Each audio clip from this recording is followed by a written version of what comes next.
कहानी का पूरा आनंद लेने के लिए इसके पिछले भाग को सुनना बिल्कुल मत भूलिएगा। उसका लिंक मैं आपको डिस्क्रिप्शन बॉक्स पर दे दूंगी और साथ में कमेंट बॉक्स में पिन भी कर दूंगी, तो आप वहां से भी जाकर सुन सकते हैं।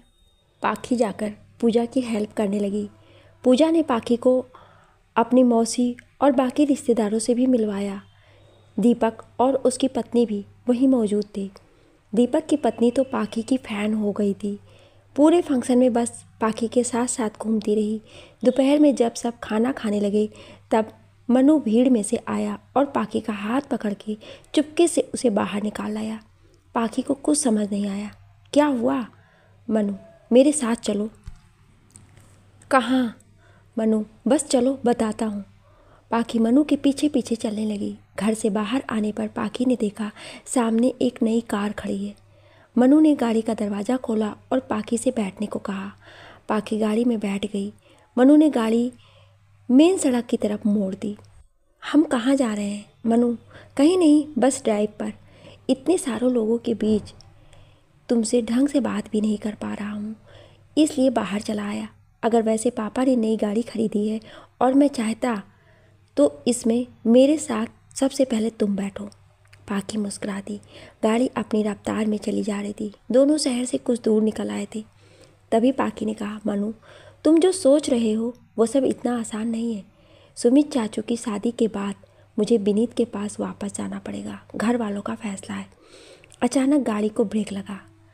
मनु ने पाखी की तरफ देखते हुए कहा, तुम कहीं नहीं जाओगे और तुम चाहो तो मैं आज ही तुम्हारे घर वालों से बात करने को तैयार हूँ। तुम उसके साथ खुश नहीं हो, दिखता नहीं तुम्हारे घर वालों को। पाखी, मनु, मेरी खुशी कोई मायने नहीं रखती है। घर वालों को इज्जत खराब करके कुछ नहीं मिलेगा मुझे, और मैं तुम्हारी ज़िंदगी भी खराब करना नहीं चाहती। मनु, कोई ज़िंदगी खराब नहीं होगी। सब जानते हैं तुम्हें मेरी और मुझे तुम्हारी ज़रूरत है। लोगों के तानों को आज तक सुनता आया हूँ, थोड़े और सुन लूँगा। पाखी, प्लीज़ मनु। पाखी की आंखें भर आती हैं। मनु थोड़ी देर चुप रहता है और फिर पाखी का हाथ अपने हाथों में लेकर कहता है, पाखी, मैं तुम्हें खोना नहीं चाहता। प्लीज़ मत जाओ वापस। मैं तुम्हें हमेशा खुश रखूँगा। प्लीज़ मत जाओ। पाखी, तुम ही बताओ मैं क्या करूँ? मनु, कुछ नहीं करना, बस थोड़ी सी हिम्मत करके अपने घर वालों से बोलो कि तुम्हें विनीत के घर वापस नहीं जाना है। तुम उसके साथ खुश नहीं हो। उसके बाद मैं घर वालों से बात कर लूँगा। पाखी, घर वाले कभी नहीं मानेंगे। मनु, अगर नहीं माने तो कोर्ट मैरिज कर लेंगे। आज ही कर लेते हैं, उसके बाद कोई कुछ नहीं कर पाएगा। पाखी, नहीं मनु, अपनी खुशी के लिए मैं तुम्हें लोगों की नज़रों में नहीं गिरा सकती। विनीत के साथ मैं खुश नहीं हूँ, कभी रहूँगी भी नहीं, लेकिन मैं तुमसे शादी करके तुम्हारी ज़िंदगी ख़राब करना नहीं चाहती। मनु पाखी का दर्द समझ सकता था, लेकिन वो नहीं चाहता था पाखी वापस जाए और हमेशा हमेशा के लिए उस नर्क में बंद होकर रह जाए। पाखी को ज़रूरत थी बस हिम्मत की, और वो ही उसमें थी नहीं अपने घर वालों को कुछ बोलने की। मनु ने कुछ सोचा और गाड़ी घर की तरफ मोड़ दी। रास्ते भर दोनों चुप रहे। खामोशी दोनों पर हावी थी। घर आने पर मनु ने पाखी का हाथ अपने हाथ में लेकर कहा, पाखी, जो भी करो सोच समझ कर करना। पाखी गाड़ी से उतरकर सीधा अपने घर चली गई। मनु कुछ देर गाड़ी में ही बैठा रहा। उसे समझ नहीं आ रहा था कैसे पाखी को समझाए। वो पागल लड़की सबको खुश रखना चाहती थी और ये मुमकिन नहीं था। खुद चाहे जितना दर्द सह लेगी, लेकिन सबकी खुशियों का ठेका ले रखा है उसने। मनु ने अपनी आंखें बंद कर ली। उसे पाखी का मासूम सा चेहरा नजर आया। नहीं, वो उसे वापस नहीं जाने देगा, सोचकर मनु घर चला गया। इधर पाखी घर आकर मनु के बारे में ही सोच रही थी, कैसे वो अपनी खुशी के लिए मनु की ज़िंदगी को नर्क बना सकती है। कोई नहीं अपनाएगा उसे, न घर वाले न ये समाज। ऐसी लड़कियों का कोई घर नहीं होता है जो पति के होते हुए किसी और से मोहब्बत कर ले। पति, वो पति जिसने मुझे कभी अपना नहीं समझा, जिसे मेरे मान सम्मान की कोई परवाह नहीं थी। वो पति जो मेरे सही होने पर भी मेरे खिलाफ खड़ा था, जिसने नज़र भर मुझे कभी देखा नहीं था, जिसने मुझे अपनाया तक नहीं। आते जाते ख्यालों से पाखी का सर दर्द से फटने लगा। उसने दवा ली और लेट गई। ये कैसी परीक्षा थी, कैसे दो राहें पर खड़ी थी वो। ना कोई मंजिल थी न रास्ते। घुटन सी महसूस होने लगी उसे। दवा के असर से आंखें मूंदने लगी। शाम को फ़ोन की रिंग से उसकी आंखें खुली। पूजा का फ़ोन था। हेलो पूजा, कहाँ है तू? शाम के 7 बज रहे हैं, आज रात फंक्शन है, सुमित के साथ मंदिर भी जाना है, जल्दी घर आ जा। पाकी ने फ़ोन रख दिया। दिन ढल चुका था, हल्का हल्का अंधेरा भी हो चुका था। पाकी ने हल्के गुलाबी रंग की चमचमाती साड़ी निकाली और तैयार होकर पूजा के घर पहुंच गई। आंगन में सुमित और बाकी सब लोग भी मौजूद थे। सुमित को शेरवानी पहनकर तैयार किया जा रहा था। पाकी पूजा के कमरे में गई। पूजा भी तैयार होने में लगी थी।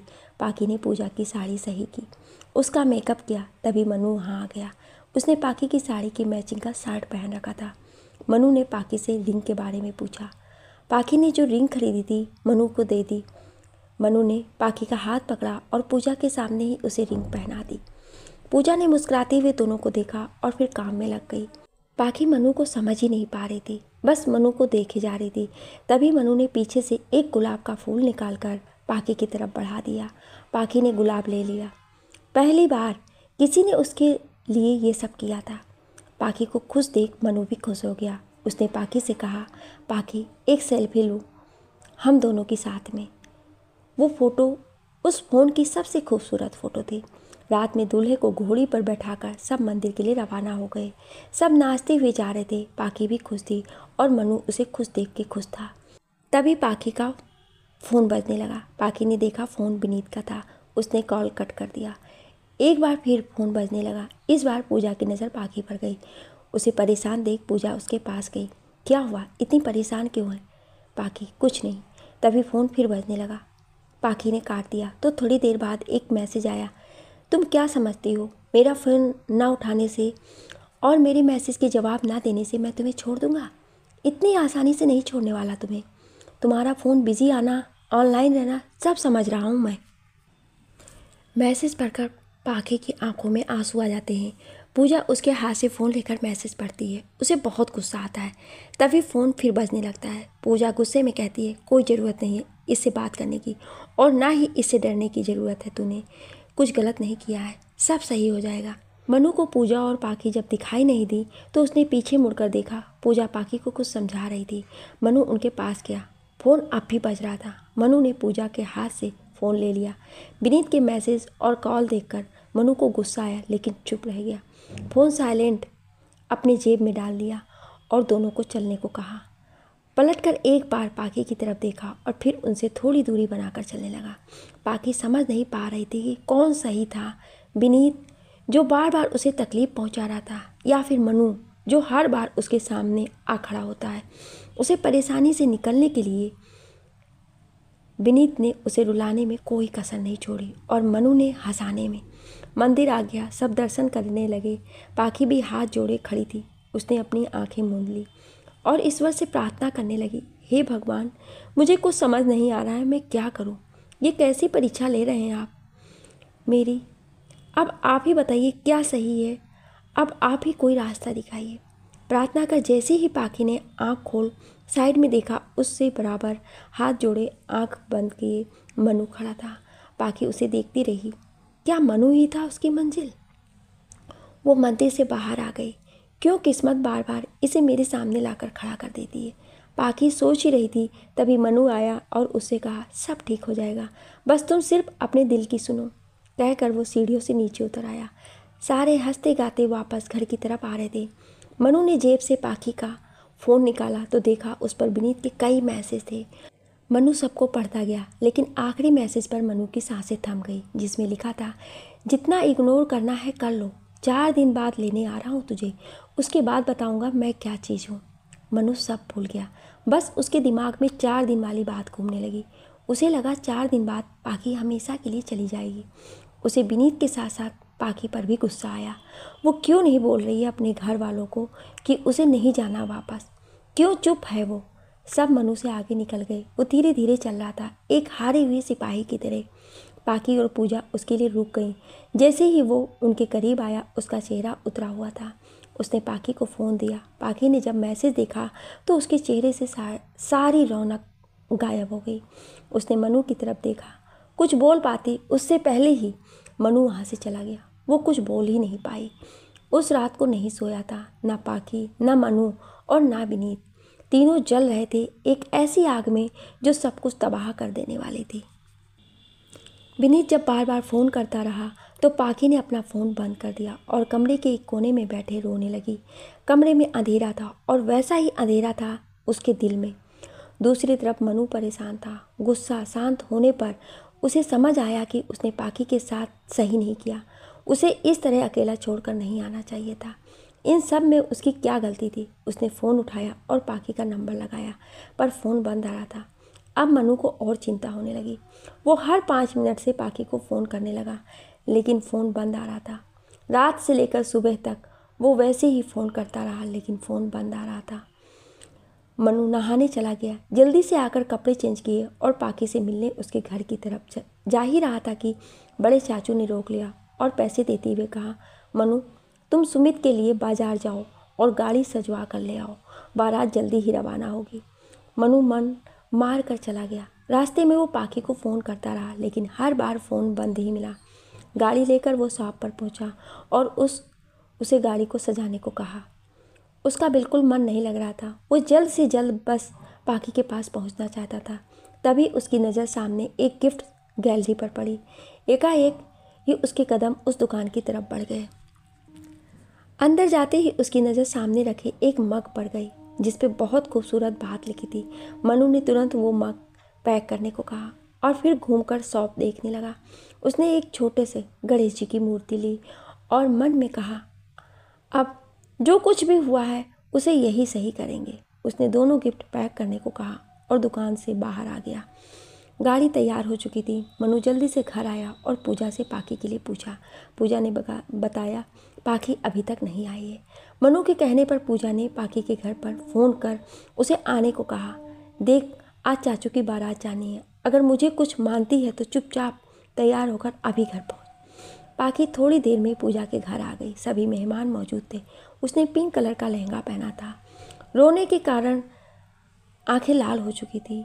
आंखों को उसने काजल से सलीके से सजा रखा था। होठों पर झूठी मुस्कुराहट लिए वो सबको बेवकूफ़ बना सकती थी, लेकिन मनु को नहीं।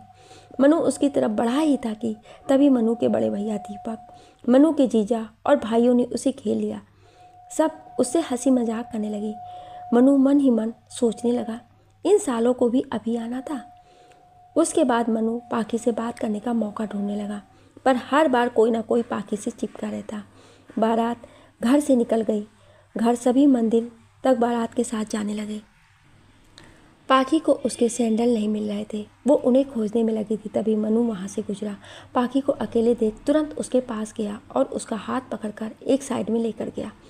पाखी कुछ बोलती उससे पहले ही मनु ने अपने कान पकड़कर कहा, आज के बाद ऐसा कभी नहीं होगा। पाखी जाने लगी तो मनु ने उसे गिफ्ट देते हुए कहा, ये तुम्हारे लिए। कहकर वो बाहर चला गया। नाचते गाते सुमित की बारात रवाना हो गई। घर के सभी मर्द बारात में चले गए और औरतें बाकी की रस्में निभाने में व्यस्त हो गई। पाखी भी अपने घर आ गई। घर आते ही उसने मनु का दिया गिफ्ट खोल कर देखा। एक बहुत सुंदर कॉफ़ी मग था, जिस पर कुछ लाइन्स लिखी थी। पाखी ने उन्हें पढ़ना शुरू किया। Dear love, I promised you I will always with you. You are my everything. I love you today and till my last breath for ever. Pakhi ने कप साइड में रखकर दूसरा गिफ्ट खोला। उसमें सफ़ेद पत्थर से बनी एक बहुत खूबसूरत गणेश की मूर्ति थी। पाखी को बहुत अच्छी लगी। तभी मनु का फ़ोन आ गया। हेलो मनु, गिफ्ट पसंद आया? हाँ, बहुत खूबसूरत है। मनु, उस मग पर कुछ लिखा था, पढ़ा तुमने? हाँ पढ़ा। मनु, अच्छा, अभी मैं गाड़ी चला रहा हूँ, बाद में करता हूँ, जल्दी आने की कोशिश करूँगा, अपना ख्याल रखना। कहकर मनु ने फ़ोन काट दिया। शादी की थकान से पाखी उस रात जल्दी सो गई। मनु भी देर रात घर आया। बारात के साथ सुमित की दुल्हन घर आ चुकी थी। सब उसकी आवभगत में लगे हुए थे। सुबह के 5 बज रहे थे। थकने की वजह से मनु कमरे में जाकर सो गया। थोड़ी देर लेटा ही था कि तभी मनु के पापा ने आकर कहा, बेटा मैं घर के लिए निकल रहा हूँ, गाड़ी यहीं है, तुम भी आज घर आ जाना। और हाँ, दीपक और सनी भी यहीं है, तो उनको भी साथ लेते आना, ज़्यादा देर मत करना। कहकर वो गाड़ी की चाबी उसे देकर चले गए। मनु की अचानक नींद उड़ गई। उसे आज वापस जाना था अपने घर, लेकिन उसे पाखी से मिलना था। लेकिन इतनी सुबह सुबह वो कैसे मिल सकता था? उसने घड़ी में टाइम देखा, सुबह के 6 बज रहे थे। वो उठकर और नहाकर जल्दी से तैयार होकर पाखी के घर के सामने पहुंच गया। उसने पाखी को फ़ोन लगाया। पाखी सुबह देर तक सोती रही। तभी उसका फ़ोन बजा। फ़ोन मनु का था। उसके चेहरे पर स्माइल आ गई। उसने फ़ोन उठाया। हेलो, कहाँ हो तुम? पाखी, सो कर उठी हूँ। मनु, ज़रा गेट पर आना। पाखी, क्यों? पाखी ने नींद में कहा। मनु, आओ तो सही। पाखी उठकर दरवाजे के पास आ गई। उसने आंखें मलते हुए देखा। उससे कुछ ही दूरी पर मनु खड़ा मुस्कुरा रहा था। पाखी, तुम इतनी सुबह यहाँ? मनु, पापा ने घर आने के लिए कहा है। दीपक और सनी भी जाएंगे, इसलिए जल्दी निकलना था। जाने से पहले तुम्हें देखना चाहता था, इसलिए आ गया। पाखी, तो बाहर क्यों खड़े हो? अंदर आ जाओ। मनु, तुम्हारी मम्मी क्या सोचेंगी? पाखी, कुछ नहीं सोचेंगी, वो जानती हैं तुम्हें पहले से। मैं चाय के लिए बोलती हूँ उनको, तुम आ जाओ। मनु सकुचाते हुए अंदर आ गया। आज पहली बार वो पाखी के घर आया था। पाखी उसे बैठाकर मम्मी से चाय बनाने को कहने चली गई। मनु खुश था कि जाने से पहले उसे पाखी के साथ बिताने का समय मिल गया, लेकिन उसकी किस्मत इतनी अच्छी भी नहीं थी। मनु के आने के 5 मिनट बाद ही सनी और दीपक भी वहाँ आ पहुँचे। दीपक ने आते ही कहा, पाखी, बहुत भूख लगी है, कुछ चाय नाश्ता मिलेगा? पाखी ने उन दोनों को बैठने को कहा और उन सब के लिए नाश्ता बनाने के लिए किचन में चली गई। मनु को दोनों पर बहुत गुस्सा आ रहा था। दोनों कबाब में हड्डी की तरह वहाँ जो आ गए थे। पाखी ने सबके लिए चाय और पोहा बनाया। दीपक और सनी नाश्ता करके वहाँ से निकल गए और मनु को जल्दी आने को कहा। पाखी मनु के लिए भी एक प्लेट नाश्ता ले आई, लेकिन मनु ने पहले उसे खाने को कहा तो पाखी ने कहा, ये जूठा खाने का क्या चक्कर है तुम्हारा? मनु, तुम नहीं समझोगी। पाखी ने एक चम्मच खाया तो मनु ने खाया। मनु की धड़कनें तेज थी। पाखी चुपचाप उसे खाते हुए देखे जा रही थी। मनु पाखी की तरफ देखने लगा। दोनों एक दूसरे की आंखों में ना जाने क्या खोजना चाहते थे। अचानक पाखी का फ़ोन बजने लगा, जिसकी रिंग बहुत खूबसूरत थी और उस वक्त माहौल को और खूबसूरत बना रही थी। दरिया न सही तू चाहत का, दे दे ना मुझे बस एक कतरा। मनु के कदम पाखी की तरफ बढ़ने लगे। पाखी के कदम पीछे और पाखी दीवार से टकरा गई। सामने बहुत करीब मनु खड़ा था। चाह कर भी वो वहाँ से जा नहीं पाया। फ़ोन अब भी बजे जा रहा था। मनु के इतना करीब होने के कारण पाखी ने अपनी आंखें बंद कर ली। मनु ने जैसे ही अपने होठों को पाखी के होठों से छुआ, पाखी ने एकदम से उसे पीछे की तरफ धकेल दिया और मनु से कहा, ये गलत है। मनु, कुछ गलत नहीं है, हमने कुछ गलत नहीं किया है। मैं तुमसे प्यार करता हूँ। प्यार का मतलब ये सब नहीं है, पाखी ने गुस्से से कहा। मनु बहक गया था। उसे अपनी गलती का एहसास हुआ। उसने पाखी से माफ़ी मांगी, लेकिन पाखी ने हाथ जोड़ते हुए कहा, प्लीज़ चले जाओ यहाँ से। पर मनु बार बार माफ़ी मांगता रहा। आखिर में पाखी ने गुस्से से कहा, मैंने कहा ना चले जाओ यहाँ से, तुम्हें मेरी कसम है। पाखी की बात सुनकर मनु वहाँ से निकल गया, लेकिन बाहर आकर खुद को कोसने लगा। उसे अपनी हद पर नहीं करनी थी।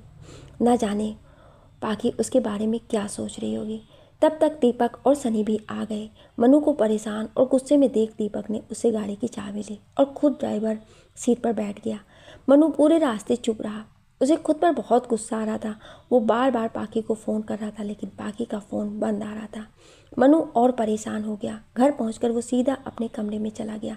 न खाना खाया, न किसी से बात की। शाम को मनु ने फिर पाखी को फ़ोन किया, लेकिन फ़ोन बंद था। मनु ने पूजा को फ़ोन किया तो उसने बताया कि पाखी आज घर आई ही नहीं। मनु तुरंत बिना किसी को बताए वापस शहर के लिए निकल गया। पूरे रास्ते मनु को सिर्फ पाखी का ख्याल था। उधर पाखी परेशान थी। कैसे वो किसी के इतना करीब आ सकती है। मनु घर पहुंचा और पूजा से पूछा, पाखी कहाँ है? पूजा, क्या बात हो गई है? वो भी सुबह से रो रही है, कुछ नहीं बता रही है। मनु, प्लीज़ उसे एक बार यहाँ बुलाओ, मुझे उससे बात करनी है। पूजा ने पाखी को फ़ोन करके घर आने को कहा। मनु परेशान सा पूजा के रूम में चला गया। पूजा को कुछ समझ नहीं आ रहा था, आखिर हुआ क्या है। उसने पाखी और मनु को झगड़ते बहुत बार देखा था, लेकिन मनु को इतना परेशान कभी नहीं देखा था। थोड़ी देर बाद पाखी वहाँ आ गई। घर में सिर्फ पूजा, मनु और बड़े चाचू थे। पाखी के आते ही मनु उसके सामने आया और बोला, मुझसे गलती हो गई, प्लीज़ तुम्हें सज़ा जो देनी है दो, लेकिन खामोश मत रहो प्लीज़। मैं बहक गया था। पाखी चुपचाप सुनती रही, फिर कहा, मनु तुम ये सब क्यों कर रहे हो? मेरे लिए इन सब की नज़रों में मत गिरो प्लीज़। मनु, मुझे सिर्फ तू चाहिए। जब अकेला होता हूँ तो तू चाहिए, भीड़ में होता हूँ तो तू चाहिए, खुश हूँ तो तू चाहिए, उदास हूँ तू चाहिए, हंसता हूँ तू चाहिए, रोता हूँ तू चाहिए।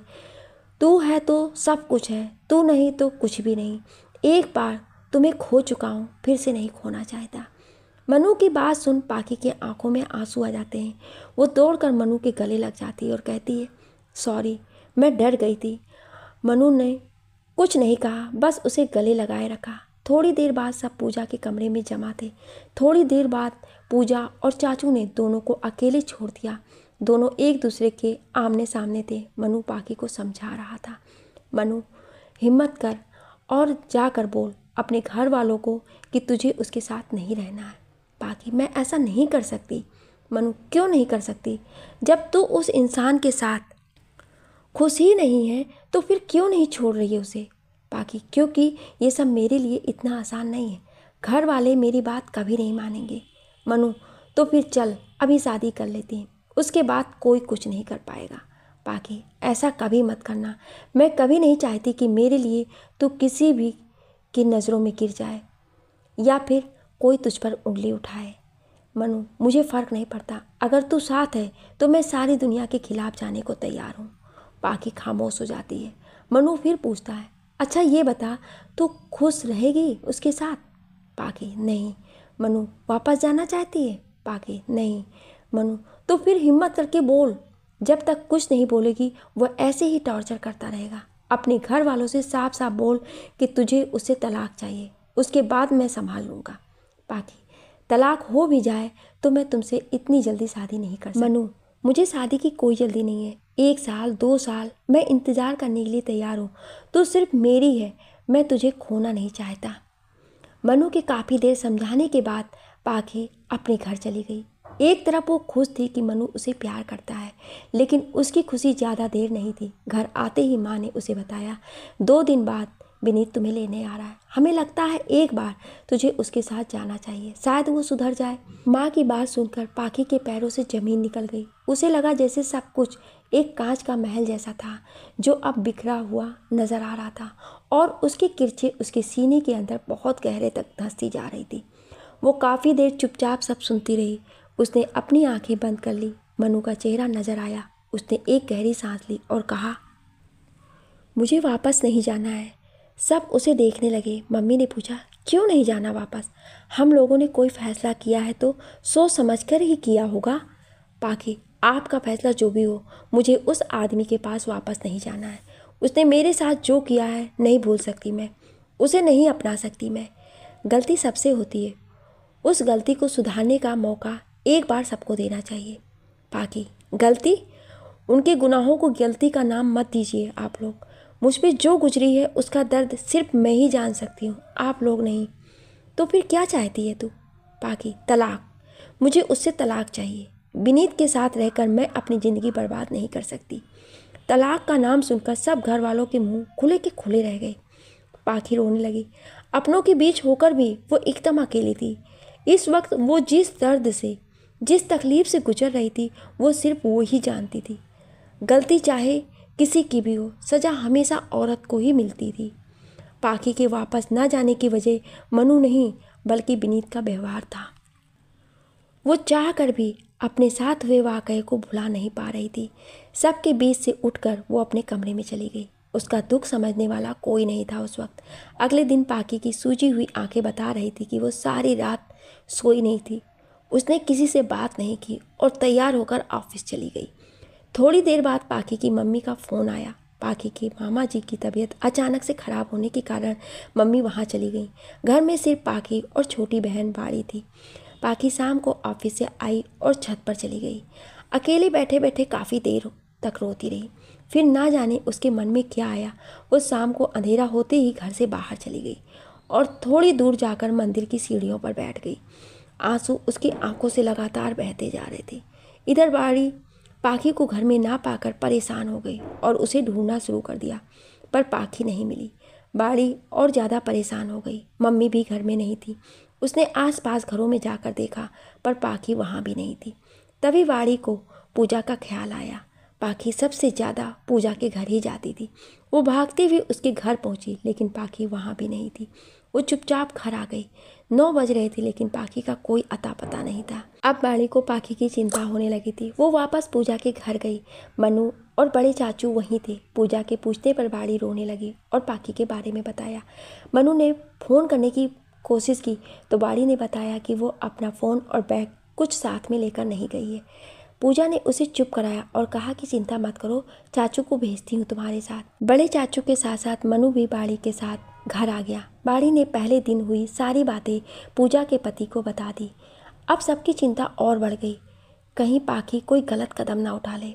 मनु बस पाकी के बारे में सोचा जा रहा था। उधर पाकी जब काफ़ी देर तक मंदिर की सीढ़ियों में बैठी रही थी, पंडित ने आकर कहा, बेटी काफ़ी देर से देख रहा हूँ तुम यहीं बैठी हो और परेशान भी लग रही हो। तुम कौन हो, कहाँ रहती हो? पाकी ने उसे अपना नाम बताया तो पंडित ने उसके सर पर हाथ रखते हुए कहा, तुम मेरी बेटी की उम्र की हो, इसलिए कह रहा हूँ इस वक्त तुम बहुत परेशान हो। अभी अपने घर जाओ, सब ठीक हो जाएगा। इतनी रात गए तुम्हारा यहाँ रुकना सही नहीं है। पाकी ने अपने गालों पर सूख चुके आंसुओं को धोया और घर की तरफ चली गई। इधर पाकी के ना आने की वजह से सब परेशान थे। मनु को पाकी पर बहुत गुस्सा आ रहा था, पर साथ ही साथ उसकी चिंता भी हो रही थी, कहीं वो अपने साथ कुछ गलत ना कर ले। पर वो समझती क्या है खुद को, बिना बताए कहीं भी चली जाएगी। आने दो उसको, मैं बताता हूँ। मनु परेशान सा इधर उधर टहल ही रहा था कि उसने देखा अंधेरे में एक लड़की चली आ रही है। वो पाकी ही थी। जैसे ही वो पास आई, मनु ने उसकी गाल पर एक थप्पड़ रसीद कर दिया और उसका हाथ पकड़कर अपने सीने पर रखा। उसकी धड़कनें बहुत तेज चल रही थी। मनु, महसूस हुआ कुछ? अगर थोड़ी देर और नहीं आती तो मेरी जान निकल जाती। कहाँ गई थी इतनी रात को अकेले? तुम्हारी वजह से सब कितने परेशान हो गए, अंदाज़ा भी है तुम्हें? और करना क्या चाहती हो तुम? मरना चाहती हो तो मर जाओ, पर मुझे साथ लेके। तुमने एक बार भी मेरे बारे में नहीं सोचा। मनु पाकी को डांटे जा रहा था और वो मुस्कुराती हुई उसे देखे जा रही थी। मनु की आंखों में उसे खो देने का दर्द साफ झलक रहा था। पाकी ने अपने कान पकड़ लिए और सबसे माफ़ी मांगने लगी। बाड़ी खुश थी, बहन की वापसी में वो अंदर चली गई। चाचू ने पाकी को डांट लगाई और दोबारा ऐसा ना करने की हिदायत दी। फिर मनु से घर चलने को कहा। मनु अब भी पाकी को घूरे जा रहा था। फिर उसका हाथ अपने हाथ में लेकर कहा, ऐसा क्यों किया? पाकी ने एक बार फिर सॉरी कहा तो मनु ने उसका हाथ अपने सर पर रखते हुए कहा, प्रॉमिस करो दोबारा ऐसा नहीं करोगी, मुझे छोड़ के नहीं जाओगी। पाकी के प्रॉमिस करने के बाद ही मनु घर गया। अगले दिन मम्मी के आने पर जब उनको पाकी के घर से जाने की बात पता चली तो उनका दिल बैठ गया। उनको लगा कहीं तनाव में आकर पाकी अपने साथ कुछ गलत ना कर ले। पाकी के बड़े चाचा उसी शहर में रहते थे। माँ ने उसे कुछ दिन के लिए वहाँ भेजने का सोचा और अगले ही दिन उसे चाचा के घर भिजवा दिया। वहाँ वो सबकी निगरानी में भी रह सकती थी और शायद कुछ गलत ना करती। पाकी आ तो गई लेकिन मनु को बिना बताए। उधर जब पाकी उसे नहीं दिखी तो वो परेशान हो गया। उसने तुरंत उसे फ़ोन किया, हेलो मनु, कहाँ हो तुम? बड़े चाचा जी के घर। मनु, वहाँ क्या कर रही हो? मम्मी को लगा कि मैं परेशान हूँ, इसलिए कुछ दिन के लिए यहाँ रहने के लिए भेज दिया। मनु, वापस कब आओगी? कुछ कह नहीं सकती। मनु, मुझे तुमसे मिलना है, अभी पॉसिबल नहीं है। मनु परेशान हो जाता है तो पाकी कहती है, मनु मुझे सिर्फ तुमसे 6 महीने चाहिए। इन 6 महीनों में शायद सब सही हो जाएगा। तब तक तुम्हें मुझसे दूर रहना होगा। मैं जानती हूँ ये तुम्हारे लिए बहुत मुश्किल है, लेकिन ये ज़रूरी है। अगर तुम मेरे साथ रहे तो घर वाले कभी विनीत को मुझसे अलग नहीं होने देंगे। मैं नहीं चाहती मेरे तलाक की वजह लोग तुम्हें ठहराएं। मनु चुपचाप पाकी की बात सुनता रहा। पाकी, तुम मेरा साथ दोगे ना मनु? मनु, मैं हमेशा तुम्हारे साथ हूँ, लेकिन सिर्फ 6 महीने, उसके बाद मैं तुम्हें ले जाऊँगा। पाकी, हाँ। एक लंबी खामोशी के बाद फ़ोन कट गया। मनु पूजा के कमरे में बैठा था। तभी पूजा आई। मनु का उदास चेहरा देख उसने पूछ लिया, पूजा क्या हुआ, ऐसे क्यों बैठे हो? मनु, पाकी अपने चाचा के घर चली गई है, वापस नहीं आएगी। पूजा, मनु तुम दोनों का रिश्ता हंसी मजाक तक सही है, लेकिन कोई इसे स्वीकार नहीं करेगा, तुम उसे भूल जाओ। मनु, ये कैसी बात कर रही हो आप दी? मैं उससे प्यार करता हूँ और वो भी, और आप तो सब जानती हैं, फिर भी ऐसी बातें कर रही हैं। पूजा, मैं सही बोल रही हूँ मनु, मैं जानती हूँ तुम दोनों एक दूसरे को बहुत चाहते हो, लेकिन तुम दोनों की शादी नहीं हो सकती। मम्मी पापा एक बार को मान भी जाएं, लेकिन दादाजी कभी इस रिश्ते को मंजूरी नहीं देंगे और पापा कभी उनके खिलाफ जाकर कोई काम नहीं करेंगे। मनु, उससे मुझे कोई फ़र्क नहीं पड़ता। मैं एक बार अपनी गलती की वजह से उसे खो चुका हूँ, वापस नहीं खोना चाहता। पूजा, समझने की कोशिश करो मनु, वो पहले से शादीशुदा है और कल को अगर तेरी उससे शादी भी हो जाए तो उसके साथ साथ सब तुझे गलत समझेंगे, उस पर उंगलियां उठाएंगे। पूजा की इस बात से मनु चुप हो जाता है। वो काफ़ी देर उसे समझाती है और फिर मनु उठकर बाहर चला जाता है। मनु अपने खास दोस्त मुकेश को फ़ोन करता है और उसे अपने और पाखी के बारे में सब बताकर उससे एडवाइस मांगता है। मुकेश, तू जो सोच रहा है वो इतना आसान नहीं है मनु। वो पहले से शादीशुदा है और अभी उसका तलाक भी नहीं हुआ है और तू उससे शादी करने की सोच रहा है। मेरे हिसाब से तो उस लड़की को वापस अपने घर जाना चाहिए। और वैसे भी जो लड़की अपने पति की नहीं हो सकी वो तेरा कहाँ तक साथ निभाएगी। इसलिए ये प्यार वार के चक्कर में पड़कर अपनी ज़िंदगी खराब मत कर। उसे समझा बुझा कर घर वापस जाने को बोल। अगर फिर भी ना समझे तो उसे इग्नोर करना शुरू कर दे। वो अपने आप तुझसे दूर हो जाएगी। पूजा की तरह मुकेश ने भी मनु को काफ़ी देर समझाया। मनु को मुकेश की बात सही लगने लगी। ना चाहते हुए भी उसे लगने लगा पाखी गलत थी। वो क्यों एक ऐसी लड़की से शादी करेगा जो पहले से शादीशुदा है। उसे तो और कोई अच्छी लड़की मिल जाएगी, लेकिन मैं उसे लोगों की नज़रों में गिरने नहीं दूंगा, चाहे खुद गिर जाऊं। ऐसा कुछ नहीं होने दूंगा जिससे उसके दामन में कोई कीचड़ उछाले। मैं उसकी नज़रों में गलत हो जाऊंगा, लेकिन उसे किसी के गलत नज़रों का निशाना नहीं बनने दूंगा। शाम तक मनु घर से बाहर ही घूमता रहा। पूजा घर पर आकर उसका इंतज़ार कर रही थी। 8 बजे तक मनु घर आ गया और आते ही पूजा से कहा, मैं पाखी से हमेशा हमेशा के लिए दूर हो जाऊंगा।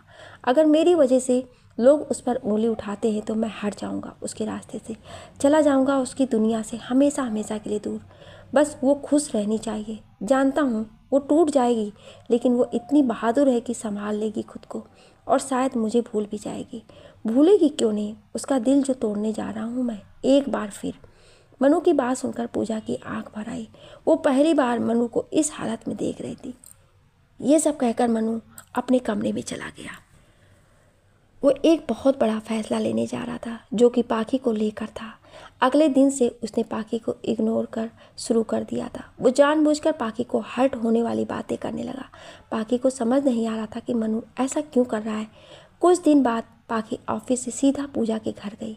मनु वहाँ नहीं था। पाखी सीधे पूजा के कमरे में गई। पूजा सो रही थी। पाखी को देख वो उठ के बैठ गई। पाखी ने पास बैठते हुए कहा, क्या हुआ, तबीयत खराब है क्या? पूजा, हाँ थोड़ी सी। तू बता, तू कैसी है? मैं ठीक हूँ। चाचू वगैरह सब कैसे हैं? पूजा, वो मनु के साथ मेरे गांव गए हुए हैं।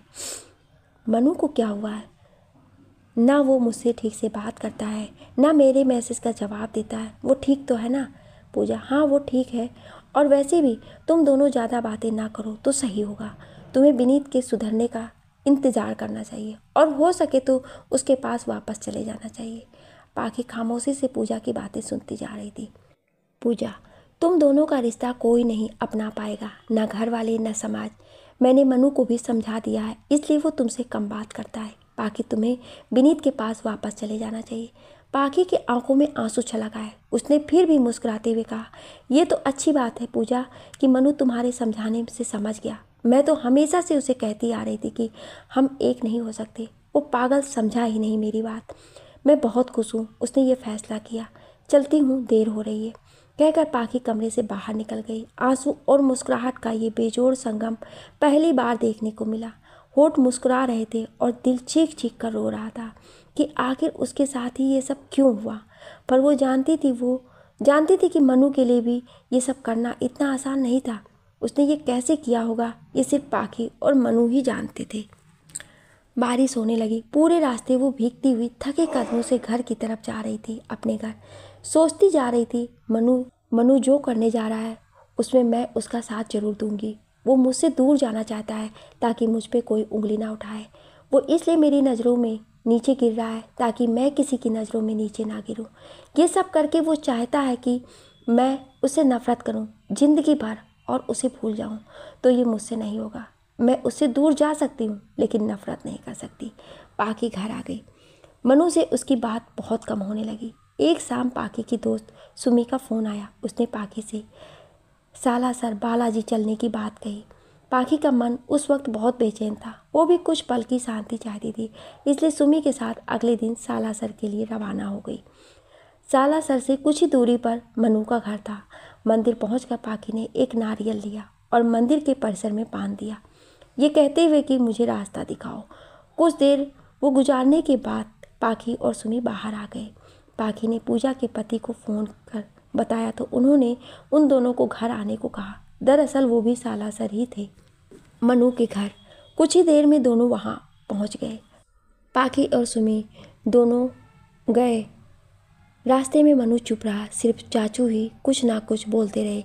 मनु की खामोशी पाखी को अंदर तक कचोट गई। फिर अचानक मनु ने कहा, ये रास्ते याद रखना। पाखी को समझ नहीं आया कि उसने ऐसा क्यों कहा, पर बात बहुत गहरी थी। कुछ ही देर में चारों घर पहुंच गए। पाखी जैसे ही अंदर दाखिल हुई रुक गई। आंगन में 5-7 लोग बैठे थे।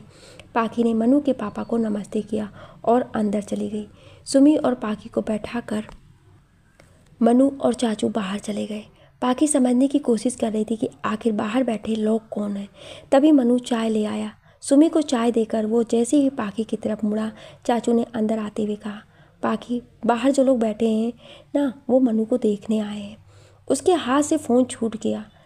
स्क्रीन पर दरारें आ गईं और शायद उसके दिल पर भी। मनु चुपचाप उसके सामने आकर खड़ा हो गया और कहा, चाय। पाखी ने अपनी पलकें उठाकर मनु की तरफ देखा। पाखी की आंखें भरी हुई थी। कुछ खो देने के दर्द से उसने कांपते हाथों से चाय का गिलास पकड़ा और नज़र दूसरी तरफ घुमा ली। वहाँ बैठना उसे अब घुटन का एहसास दिला रहा था।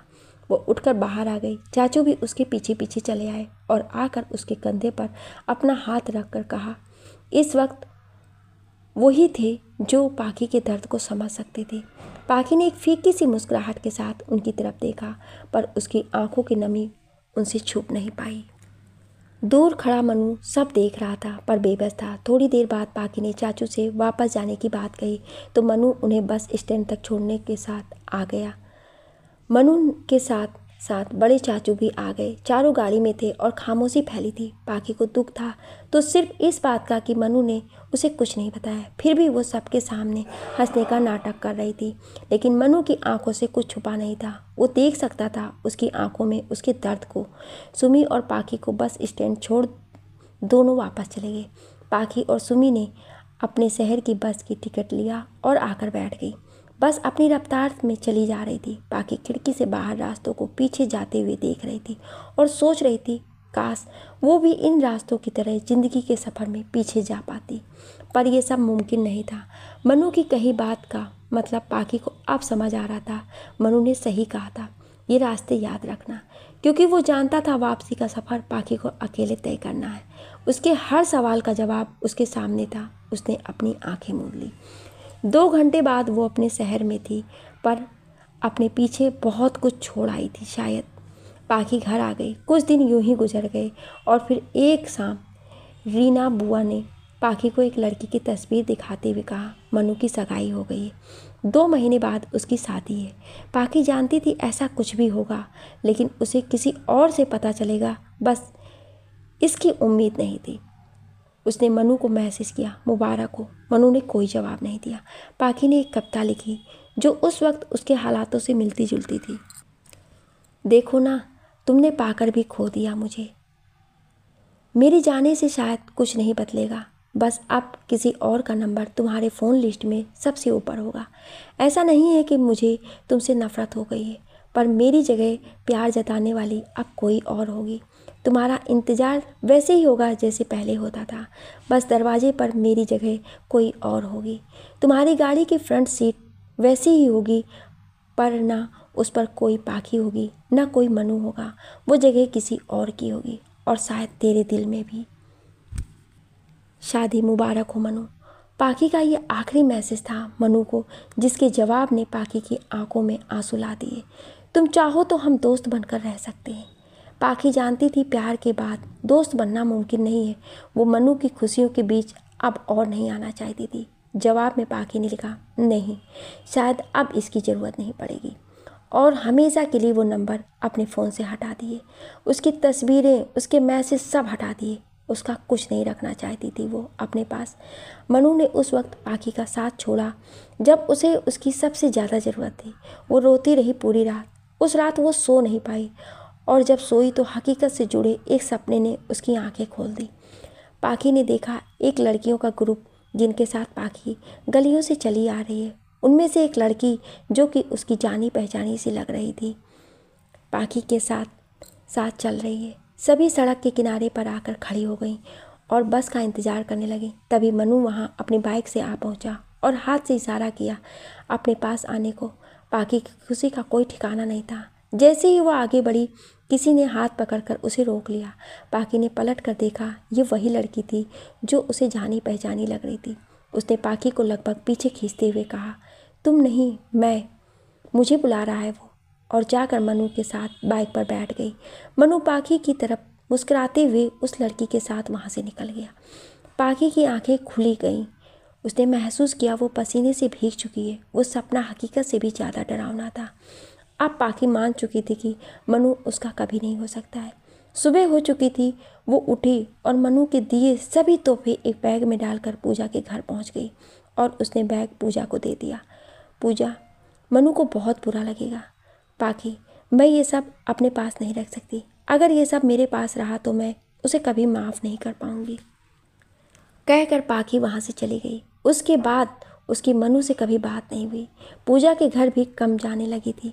वो घर उसे बार बार मनु को याद दिलाता था और वो ये नहीं चाहती थी मनु ने उसके साथ जो किया उसकी वजह पाखी नहीं थी और शायद जानना भी नहीं चाहती थी। पर उसने खुद को बदल लिया, सबसे दूर कर लिया खुद को। ना किसी से मिलती, ना किसी से बात करती थी। उसके सब दोस्त फ़ोन करके परेशान हो रहे थे पर उसने सबसे कह दिया कि उसे किसी से बात नहीं करनी।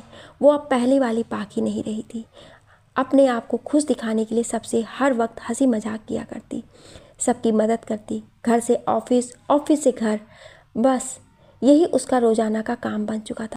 हमेशा शांत रहती थी पर उसके अंदर चलने वाला सिर्फ वही जानती थी।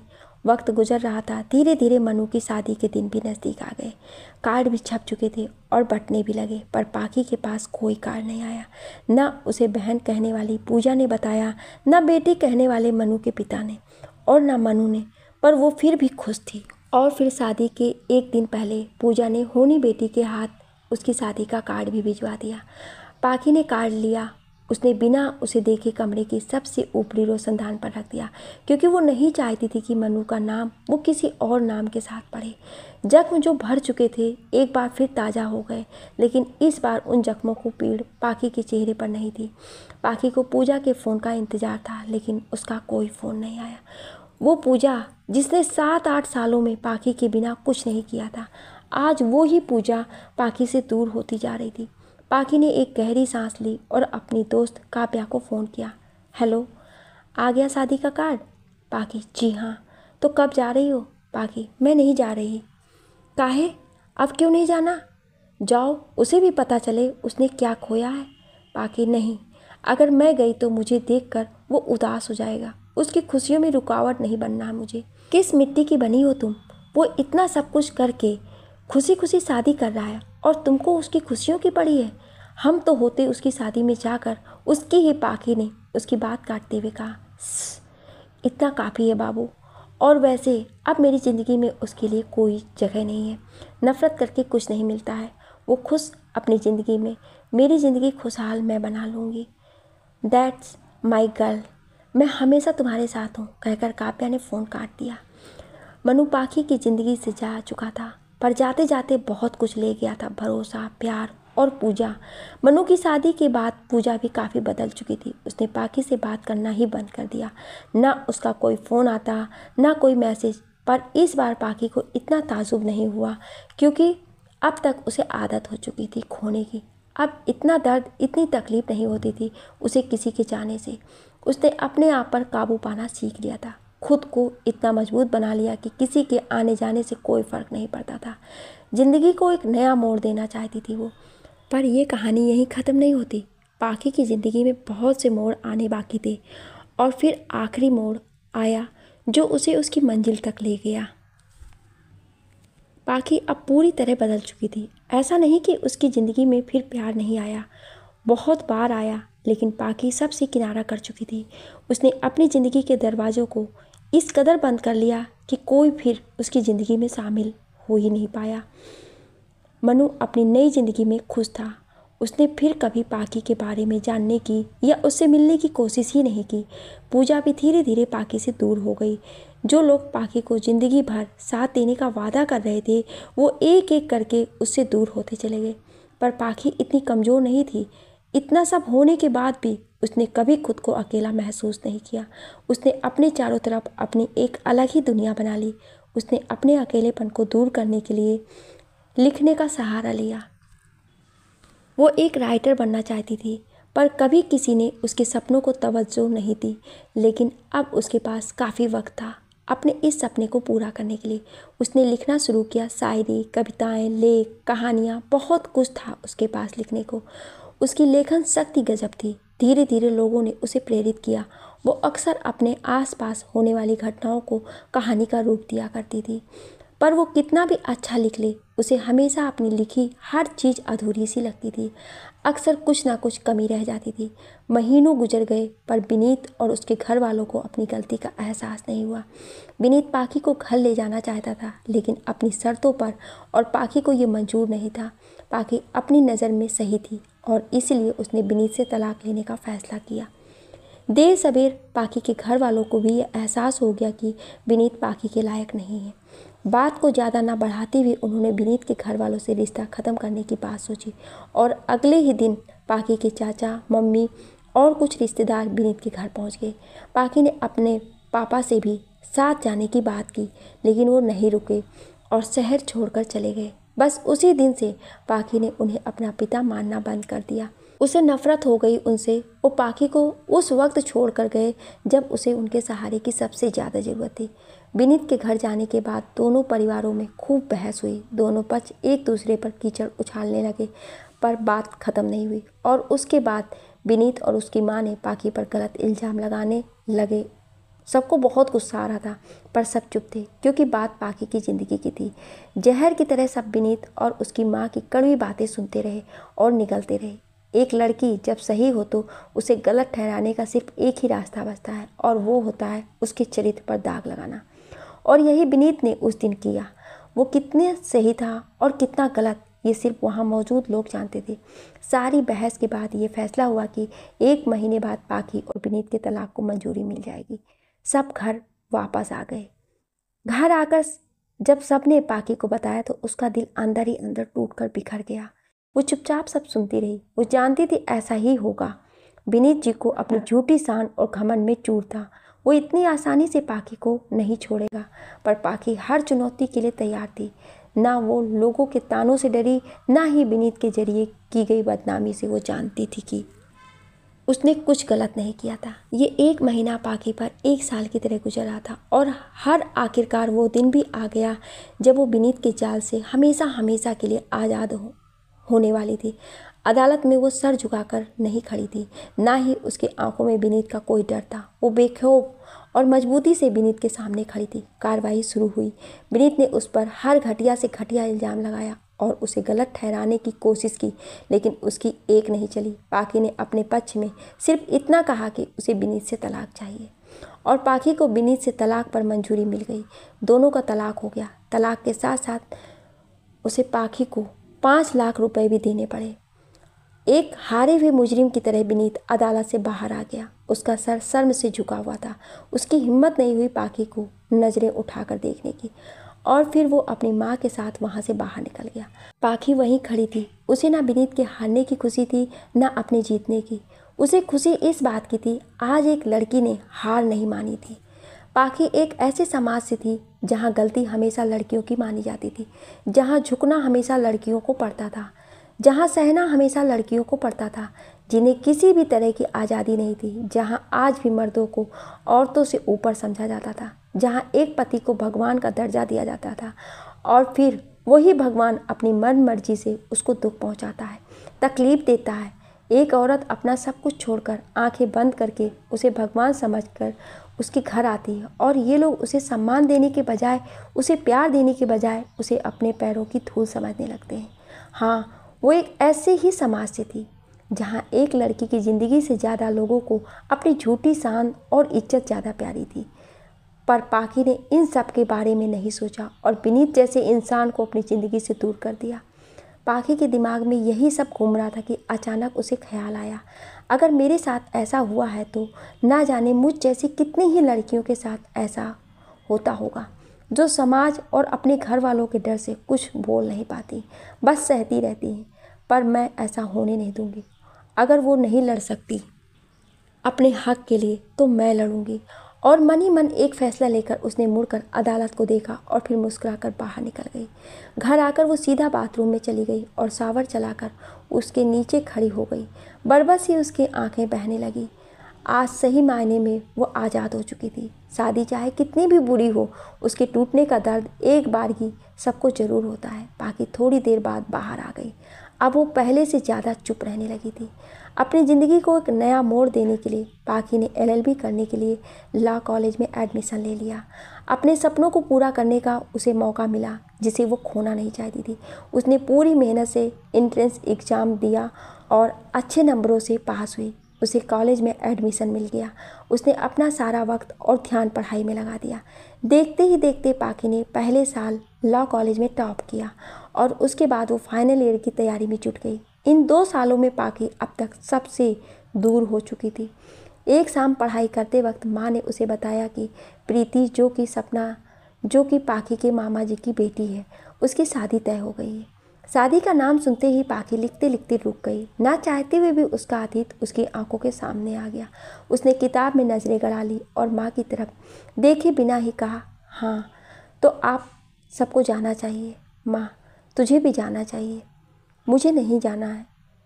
और आप तो जानती हैं मुझे पसंद नहीं है शादियों में जाना। माँ, तो क्या ज़िंदगी भर घर में बंद रखोगी खुद को? कब तक इस तरह सबसे दूर रहोगी? इन 2 सालों में तुमने घर से कॉलेज और कॉलेज से घर बस यही किया है। बाहर निकलोगी, लोगों से मिलोगी, तभी तो अपना बीता हुआ कल भूल पाओगी। माँ, मुझे पढ़ने दो और जाओ यहाँ से प्लीज़, पाखी ने हाथ जोड़ते हुए कहा। माँ उठकर चली गई। ऐसा हर 2-4 दिन से होता रहता।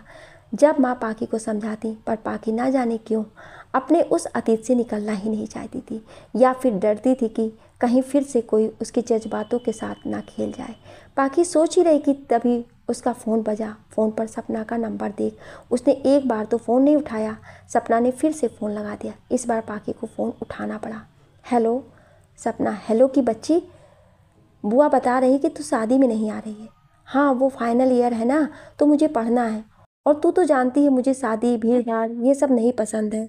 सपना, पसंद हो या ना हो मुझे नहीं पता, मेरी शादी में आना है बस। मैं नहीं आ सकती यार। सपना, क्या हो गया है तुझे पाखी? तू बिल्कुल बदल गई है। ऐसी पहले कभी नहीं थी तू। याद है पहले हम लोग कितनी मस्ती किया करते थे, कितनी बातें किया करते थे एक दूसरे से, और आज तुझे 2 साल हो गए, मिलना तो दूर तू बात तक नहीं करती। बुरा वक्त सबकी ज़िंदगी में आता है, पर इसका मतलब ये नहीं कि तुम खुश रहना ही छोड़ दो। सबसे दूर जा चुकी हो तुम, ये तुम्हें खुद भी नहीं पता है पाखी। कहीं ऐसा ना हो इसके चलते तुम सब कुछ खो दो। पाखी खामोशी से सुनती रही। सपना, तुझे नहीं आना तो मत आ, पर एक बार सोच तूने खुद को क्या बना लिया है। तेरा दिल सिर्फ एक इंसान ने तोड़ा है, पर तू अकेली सबका दिल तोड़ रही है। मेरा, बुआ का, अपने दोस्तों का, और इन सब के साथ खुद का भी। आज सब तेरे साथ है, पर कल जब तुझे अकेलेपन का एहसास होगा तो तेरे पास कोई नहीं होगा। बाय कहकर सपना ने फ़ोन काट दिया। पाखी ने किताबें समेट कर साइड में रख दी और सपना के बारे में सोचने लगी। सही तो कह रही थी वो। पाखी अपने कमरे से बाहर आई और माँ के कमरे में गई। वहाँ सपना की शादी का कार्ड रखा हुआ था। उसने उठाकर देखा, शादी 10 दिन बाद थी। पाखी वापस अपने कमरे में चली गई। 2 सालों से बस वो उस कमरे में तक ही सीमित थी, उसी में अपनी सारी दुनिया बसा रखी थी। 2 दिन बाद माँ बाड़ी के साथ सपना की शादी में चली गई और जाते जाते पाखी से शादी में शामिल होने की रिक्वेस्ट भी करती गई। सपना ने जब बाड़ी और बुआ को अकेले ही देखा तो उसे बहुत गुस्सा आया पाखी पर। उसने मन ही मन फैसला किया कि वो पाखी से बिल्कुल बात नहीं करेगी। पाखी की मम्मी को सबने पाखी के बारे में पूछ कर परेशान कर दिया। इधर पाखी अपनी पढ़ाई में लगी थी। सपना की शादी की सभी रस्में एक के बाद एक होती जा रही थी और सबसे ज़्यादा पाखी की कमी सपना को खल रही थी, क्योंकि पाखी उसकी बहन नहीं, उसकी बचपन की दोस्त भी थी। क्या आप इस कहानी का अगला भाग सुनना चाहते हैं? तो कमेंट में यस या नो ज़रूर लिखिएगा। Thank you.